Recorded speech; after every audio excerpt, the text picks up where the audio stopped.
For a look at how the year ended in Pro Stock, let's send it down to FTTV statman Lewis Bloom, who is standing by with the 2010 NHRA Pro Stock Year in Review. Thanks, Abby. Here's your full throttle review of the Pro Stock season for 2010, and nobody loves Pro Stock more than Stat Guy. Carburetors, gasoline, doors. I love the drivers. I love the race cars. And this year, the championship went to Greg Anderson, his 4th overall championship, the 5th one ever for Ken Black Racing, and he did it by driving well on race day. He didn't do it brute horsepower like Mike Edwards did last season.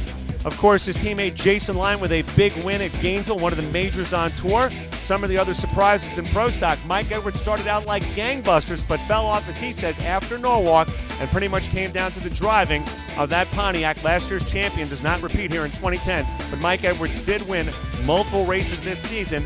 Most people would be happy with the score, but not Mike, because he wanted that championship. How about the Dodge driver? Alan Johnson flexed his muscles. He won his sponsors race at Denver, qualified #1 several times. He had a pretty good season. Also, Greg Stanfield. That's right, Greg Stanfield. I give him one of my highlights of the 2010 campaign because he won the U.S. Nationals. One of the highlights of the 2010 season was the fact that the professor, Warren Johnson, won Pro Stock at St. Louis. It wasn't one of his most artful wins in his career. He actually called it a lucky win, but he'll take it to the bank as WJ becomes the oldest winner ever in the professional classes in drag racing.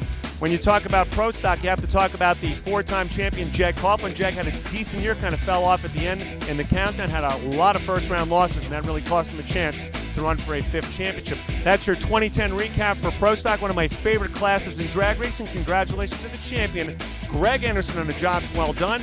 We'll see who comes to the forefront next season as we get ready for 2011 in Pro Stock. Want to see more Full Throttle TV?